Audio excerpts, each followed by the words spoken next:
We ready? We're all ready. Cool. 1, 2, 3. Here we go. You got to get ready. Christiane ain't even paying attention. She like, forget y'all. Like, I'm scrolling. I'm trying to figure out where I'm at and why I'm here.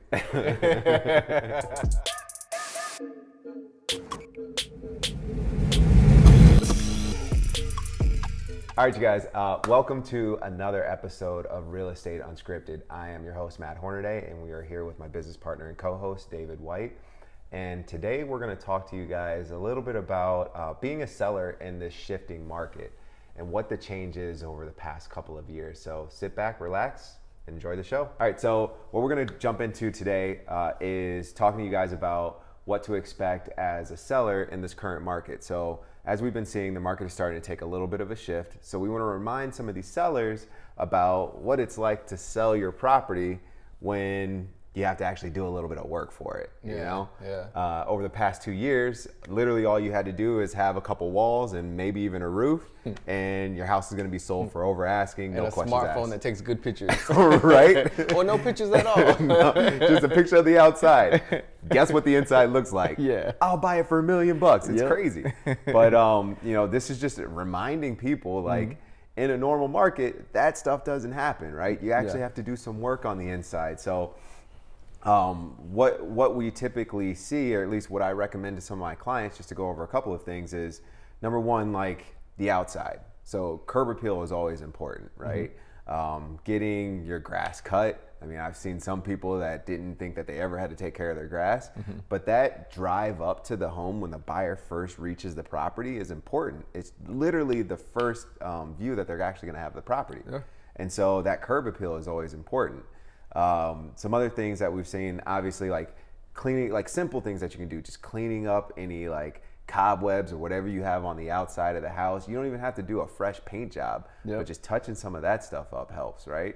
And then as you get on the inside, some of the things is like, you don't always have to stage, but pick up after yourself, clean off the countertops. Declutter. Exactly. Yeah, for sure. Declutter the house a little bit will definitely help you guys out. And the big key there is with the curb appeal and also the decluttering is, you know, granted, you know, what's for you may not be for everyone, right? And so that's the mindset, right? Obviously, always be organically who you are, you know, from a decor standpoint, your home and things of that nature. But, you know, when you're at a point where you're leveraging your asset, that's what you're doing here, and you're trying to get the most bang for your buck, you just have to kind of think outside that box there, and, you know, kind of get out of your own way a little bit. And then funny thing is, speaking of curb appeal and how important it is, for those of us who have kids with toys and stuff in the front driveway and things of that nature, you might find, you might find empty nesters, or you might have, you know, young families getting ready to start a family, you don't have it, and, you know, they just want to envision that house, you know, and then seeing themselves with kids in the future, you know, not seeing a trampoline in the front yard and things of that nature. And it's really important because even in my situation, right, if we were having an event at my home, I have 2 access points to my community. And literally, I know which access points where people literally take care of their yard the most on. And so if anybody's coming to my house, I steer them, oh, come this way, make a right over here, for X, Y, and Z, because I know the 2 homes on the corner are always immaculate. You come across a couple of, all right, we might do our yard or not, but curb appeal, to your point, is very, very important for that very same reason. You know? 100%. And like, people also want to see, like you said, they want to see themselves living in the space, right? So not just inside, but even like the backyard. If you have a table, if you have chairs, stuff like that in the backyard, set it up. You have to shift a little bit from what you're comfortable living in to how somebody else would want to actually visualize the property. So sometimes you might have, like, I like to work outside on our patio every once in a while. So I'll take my monitor and my laptop and everything outside. If I was going to show my house, I would eliminate that because I don't want to show that as a workspace. I want to show that as an outdoor living space, 100%. Right? So you got to shift a little bit from how you personally like to live and function in the home to how you want to, quote unquote, stage the home. But this is staging without spending any money, right? What you already have to really highlight and accentuate the property. And so I definitely don't want it to be a situation where there's a freaking fly. Sorry. But I don't want it to be a situation where somebody has to feel like they have to spend a bunch of money just to get their house ready to go. Like, these are all tips and stuff that they can do literally without spending any money, right? But one of the big things that we've seen people shift away from, and unfortunately this is professionals in our field shift away from with the changing market, was the cell phone photos, right? We saw, or no photos at all, right? Just the lack of care, the lack of presentation for the property, like even like the listing description, nothing. Or this is a 3-bedroom, 2-bath house.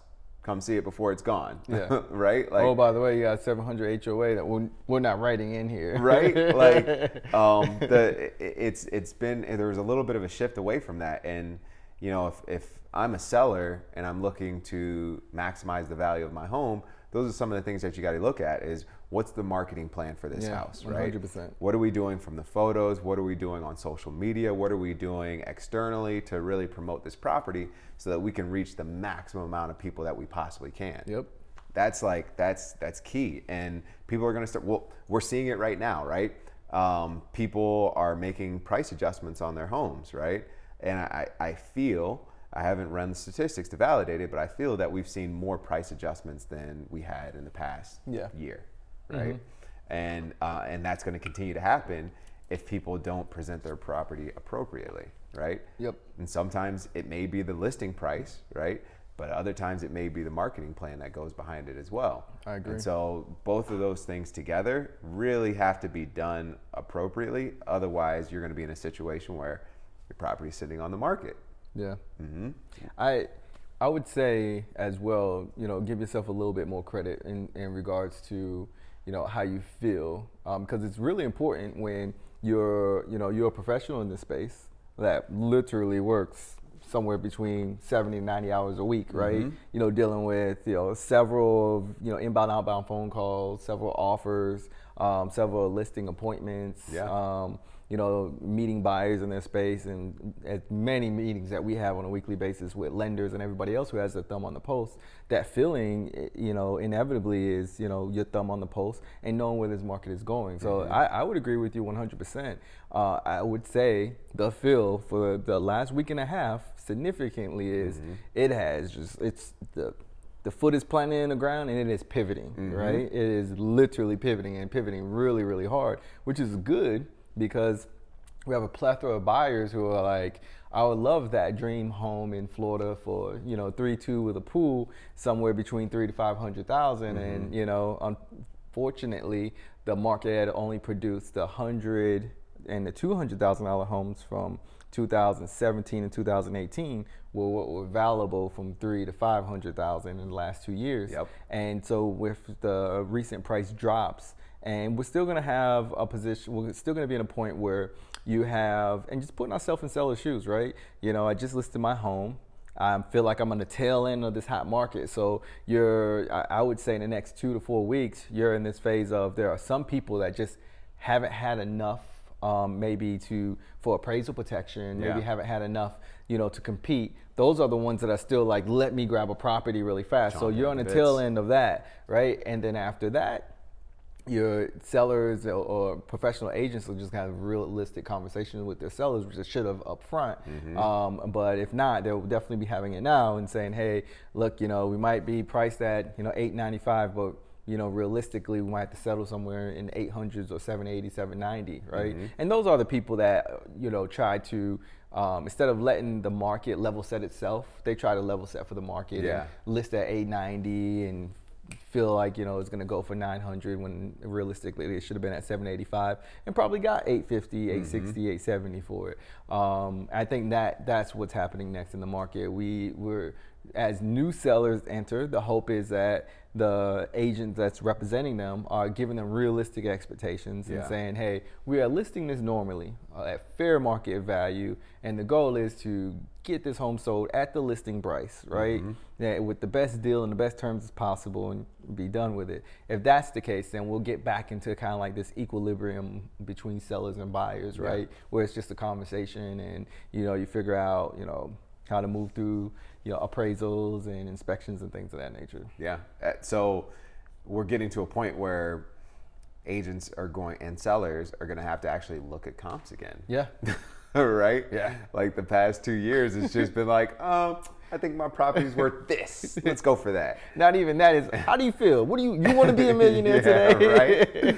And so that'll be a very interesting change that we haven't seen in a long time. God awful conversations, right? Hey, I'd love to pay you $1.5 million for that home. We are going to get we needed it appraised with conventional jumbo loan. So where did you get your comps from? Comps.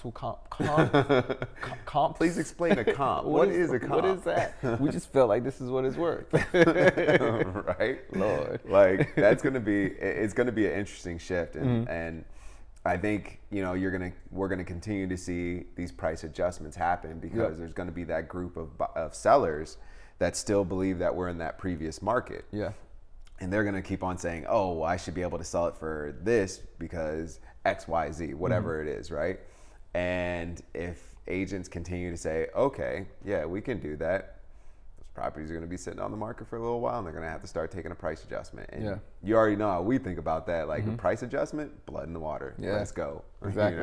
Yeah. No question about that. We actually, sorry. You were saying? I think you're going to say it. Go ahead. Yeah, I was just going to say, we had a couple instances. So there was actually an agent that reached out to me literally this morning. And it was a property that I showed maybe 3 weeks ago. And they were reasonably priced, probably a little high based on the condition of the home, but reasonably priced. So they weren't too crazy.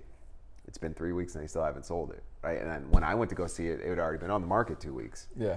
And the client was looking to submit an offer significantly below what they were asking, and then they later on decided just not to move forward with it at all. So the agent reaches out to me today. So I respond back to the agent and I was just like, hey, this was a little game, right? And I just said, hey, we were, my clients were interested, but they were trying to lowball you. So I just didn't feel like, I didn't want to be disrespectful, right? And of course I dropped the number of what it was just to see what we were going to get out of it. And she was like, there's wiggle room off the asking price. That number's a little bit too low, but there's some wiggle room. So now we know, like, we could be in play. We can make a move if the buyer is willing to come to a reasonable number and the seller is willing to come down to a reasonable number. Both parties might end up happy on that one. I think that's what, I just know that's where we're heading into. I submitted an offer this week, $250,000 below asking price. And before I submitted the offer, I did the respectful thing. I reached out to the agent and said, hey, look, I'm going to be submitting this offer.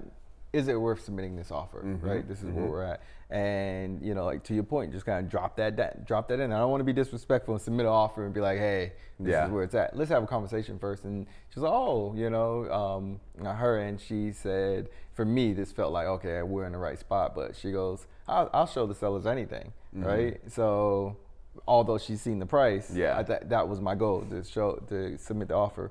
So I submit the offer. And they declined, they countered, and they just took like $20,000 off the ask. And keep in mind, they took $40,000 off the ask, and I went $200,000 below. And then I reached out, and she was like, hey, like, did you look at comps in the area? Like, where are you at for this valuation? And I said, well, where the market's heading right now and where we're going, we just feel like this is where this house will land on. She's like, oh, okay. I was like, they just listed, right? So we're in a market where you just listed, you just had an open house already, right? And didn't sell. And you're showing my offer. Didn't sell during the open house. And she was like, I wouldn't say I disagree with you. Right? But the sellers are, they want what they want. And I'm like, Andy, if you set the expectation appropriately beforehand, it still doesn't matter too. As agents, you can set a seller's expectation, but at the end of the day, they do kind of want what they want. And then one of our partners this week who got a buyer on the contract, she had received two. Oh, yeah. That was super. I haven't talked to her about it. I hope that she gloated in that space. Well, let's tell them what it was, though. So she submitted her offer, and then what else happened? She submitted her offer on one. One were our cool clients that are down right off of Turnpike and Peters. Yep. So one offer was Shout there. out, by the way, we love you guys. One offer was there, and I was so excited about that offer because being back in that community and at the price that we offered would have actually increased the value of their home. So I was excited about that offer because we could call them and say, hey, because I know they're in a position where they're able to either use their home as an investment and then look for another home. Actually, need to contact them next. We need to about what we got going on with our lenders. So anyways, I was excited about that for that reason, one. And then two, we always submit really good, well thought out offers. We're in a situation where the seller wanted a post contingency, post occupancy. And so we gave them up to 60 days if they wanted post occupancy, full ask, and a whole bunch of appraisal protection, right? And we were denied. Like it was a go. Oh, at the last minute, sorry, something came up, X, Y, and Z, right? It's like, okay, that's unfortunate. Same thing happened, submitted an offer. Someone said, hurry up, please submit it. We submitted it around 10, 11 o'clock at night when business typically happens for us. Submitted the offer at night. They got it. Sellers slept on it, woke up the next morning. They went with a different offer. Although our offer had proof of funds, it's just solid and locked tight. It hurts sometimes when we lose on our offers that we know are like, this is the best you're gonna get, right? And we're giving it to you, everything you want. And so, but we moved on because that's what we do, right? We moved on, and in that same 72-hour time span, we got that buyer under contract, right? On a house that he is loving. Him and his family absolutely love the house. We're done with the inspection period today. We've already had it inspected, and the agents from the first two initial offers, both of those offers fell through. And reached out to our partner and was like, hey, are you still willing? And this is why it's important to, not burn bridges and communicate effectively, right? And not be extremely greedy. Like you had a solid home run offer, right? When our lenders get on the phone, our lenders speak with you directly and say, just give me a couple of days, we'll get this pre-approved. I mean, it's already pre-approved. We'll get this approved and appraisal ordered. We have everything all set up, nice turnkey. And they went with the shiny dingly thing, and it burned them on both of those offers, And for what, $500 or about $5,000 increase on average between both of those. So that $5,000 from an agent making advising their clients inappropriately. And the highest offer isn't always the best offer, right? And now they're both going to sit back on the market. So they had to flip from being under contract to back on the market in a market that's pivoting right now. And for one of them, that wasn't the first time that they had to make that flip. That's going to be their second flip. So somebody walk up to you today and be like, what's going on over here? And the thing is with that situation, like you said, with the post occupancy that we offered, that particular seller was looking to upgrade their house, but keep it in the same price point in which they're selling their house. So they were looking for a bigger home in the same area at that same price point. So that little tough to do, right? But with the market shifting a little bit, they might have an opportunity. But then they needed, from my perspective, the optimal way for them to go was to close on their home, get all of their cash, and then be able to purchase a new home without the contingency of selling their home. But the offer that they ended up taking was another one where they would not sell for the next 60 days, right? And then they would try to go under contract on another home and hope that eventually they would get somebody to accept their offer, and then they would also be selling their home in the contract on another home contingent on selling their initial home, on closing on their initial home. And in a market that's so like, I wouldn't say fragile, right? But it's every day it's up and down, right? In a market that's, again, if you're an agent representing that deal and you really have your thumb on the pulse and you know what's going on, why would you let your seller hang out for 60 days to close, right? We have lenders right now that are removing some of their programs abruptly, right? Because they can't sell it on the secondary market. Nobody would pick up the interest on it. So you have a lot of things going on in the back end. If you're not a professional realtor, your thumb's on the pace, you're not thinking about that. Well, I float a seller for 60 whole days. I don't care how difficult that seller is. Hey, look, the risk is extremely high if you want to float around for 60 days and put offers in contingent upon closing this one.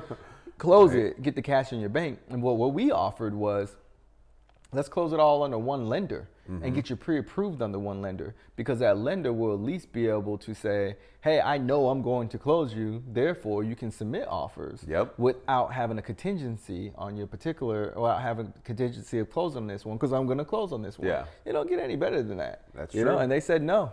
And they were messing with the wrong team member, because she immediately got that buyer's like, no problem, there's a lot of inventory here, I'll get them under contract somewhere else. And she did in 72 hours. Yep, that house has been inspected, and you know, that client is extremely happy. Yeah, definitely love that. It's and it's interesting, you know, obviously as we talk about that and we're seeing that change, that sometimes, like you said, that extra $5,000, you really have to decide, is it worth it? And we've looked at it with our clients before as well.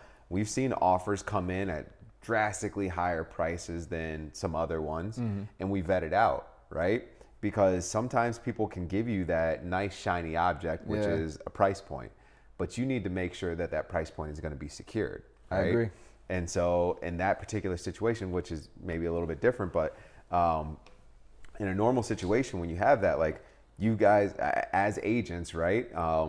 That are listening to this, like you guys got to look at every other aspect of that contract to make sure if you're going to accept that price at that high offer, is your seller actually going to get it, right? Or is it going to be a situation where you go under contract and then something comes up, whether it be inspection, appraisal, or the buyer's just really not even qualified up to that amount, right?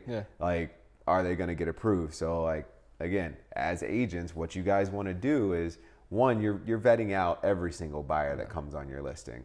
So talking to that broker or the lender for that buyer, if they're financing, making sure that they've got everything in order, right? We can get you guys a whole list of all the questions that we ask the lenders, for sure, if you guys want. But making sure you're vetting, which is very key, right? Just being on the phone with a lender and saying, hey, look, are they pre-approved? Do they look solid? Like those bland, you know, entry-level questions aren't where it's at, right? You have to really know the lender process, right? You have to know, you know, in terms of like W-2s and like you said, all the detailed stuff that we can cover on a later day, but you really have to, you know, not to say, obviously stay in your lane as a realtor, but also know, you know, the whole entire process and the details of it on the lender side, right?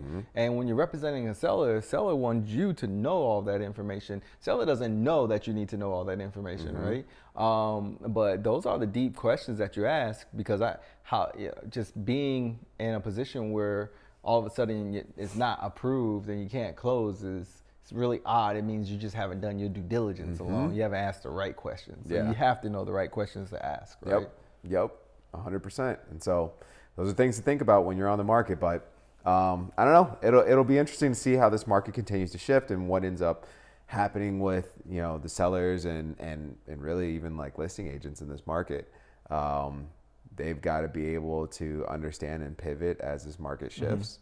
And if you're not able to, or if you're going off of what's happened the past year, all right, good luck. Good luck, but things are changing. Yeah, I believe that those homes are either going to, I think those sellers will either stay with their homes or they're just going to take a drastic cut. That they're either going to come back off market, and the people who need to be on the market because I'm relocating this and that, you know, hopefully they get a professional realtor. If you're a seller who actually, you know, are in a position where you just absolutely need to sell your home, definitely need to reach out to us, because you know, we'll set your expectations appropriately. The market is definitely in a different position than where it was before, and our overall goal is, you know, to meet your needs of, you know, identifying at what price point you really need to be at, right?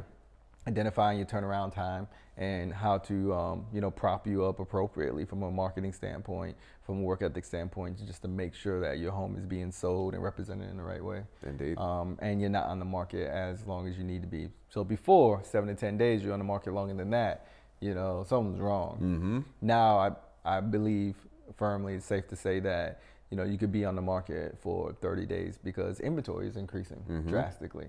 It's everything that hit on my phone on Monday, and I think we had, we just had a podcast last week or the week before that where we were saying it was on the market on Monday. If you're still on the market on Sunday, something's wrong. Right? Yep. I mean, that quick of a pivot. And now, you know, if you're on the market for, you know, 20 to 30 days, I would say, hey, realtors should really be doing a lot of work, but it's not that bad as compared to where the market was at before, right? But just because there's more inventory to look at. Part of the thing is even when we're running our comps and doing our analysis for our clients, like one of the things that we're looking at is how many, like the days on market, right? What's the days on market for this particular area, right? And analyzing that, we obviously track and monitor all the county specific numbers, but even driving down to this specific community and the like properties for your property, here's the price range that we should be selling at, and here's a rough estimate of the days on market that we should expect.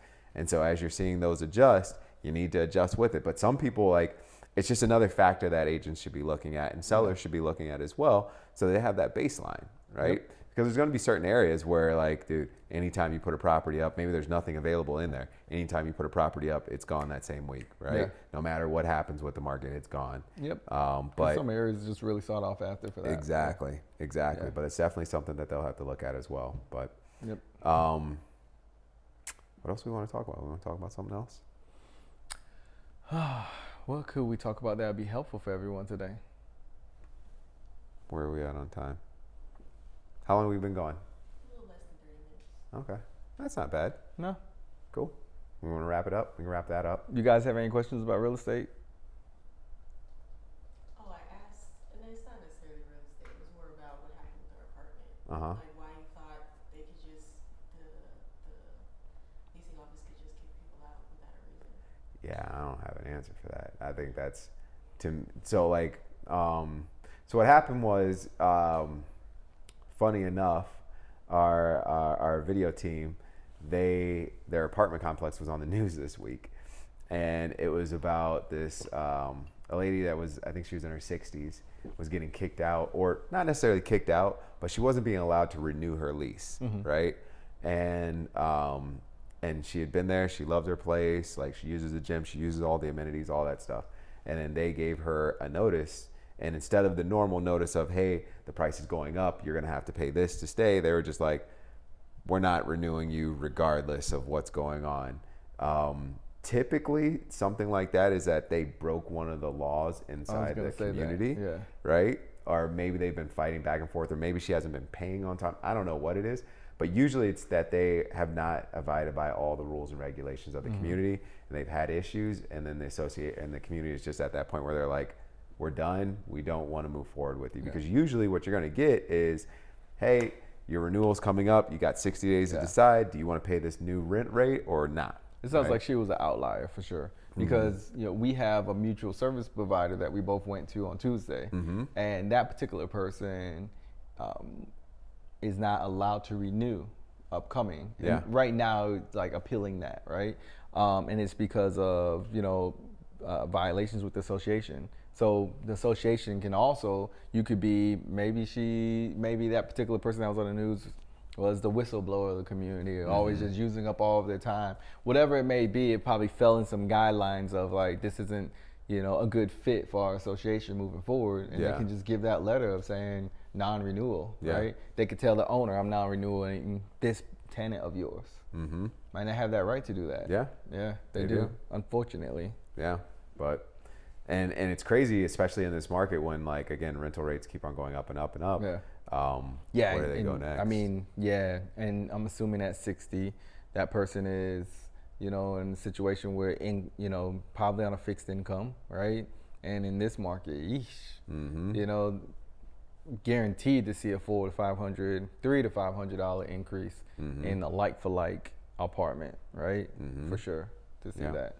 Yeah. But... if y'all know her, just let us know.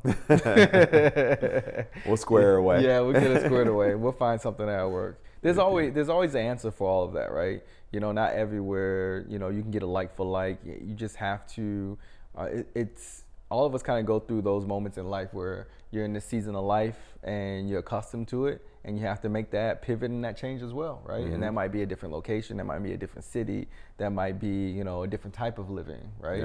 And, just kind of thinking outside the box and providing potential buyers with that. You're used to this, you like this place, X, Y, and Z, but now we have to explore all these other different avenues to keep your, to work with your fixed income. and maybe we enter a different season of life for you. Yeah.